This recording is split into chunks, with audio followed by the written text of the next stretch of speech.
प्रातस्मरामि ललितावदनारविन्दम् बिम्बाधरं पृथुलमौक्तिकशोभिनासम् आकर्णदीर्घनयनं मणिकुण्डलाढ्यम् मन्दस्मितं मृगमदोज्ज्वलफालदेशम् प्रातर्भजामि ललिताभुजकल्पवल्लीं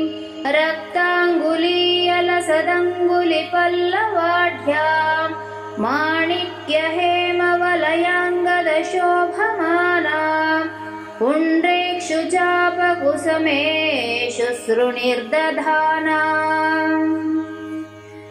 प्रातर्नमामि ललिताचरणारविन्दम् भक्तेष्टदाननिरतं भवसिन्धुपोतम् पद्मासनादिसुरनायकपूजनीयम् पद्माङ्कुशध्वजसुदर्शनलाञ्छनाढ्यम् प्रातस्तुवे परशिवां ललितां भवानीं त्रय्यन्तवेद्यविभवां करुणालवद्यां विश्वस्य सृष्टिविलयस्थितिहेतुभूतां विद्येश्वरीं निगमवाग्ज्ञानसातिदूराम् प्रातर्वदामि ललिते तव पुण्यनामा कामेश्वरीति कमलेति महेश्वरीति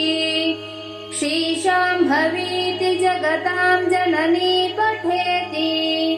वाग्देवतेति वचसा त्रिपुरेश्वरीति यश्लोकपञ्चकमिदं ललिताम्बिकायाः सौभाग्यदं सुललितं पठति प्रभाते तस्मै ददाति ललिता झटति प्रसन्ना विद्यां श्रियं विमलसौख्यमनन्तकीर्तिम् इति श्रीशङ्कराचार्य विरचितं श्रीललिता पञ्चरत्नस्तोत्रं सम्पूर्णम्।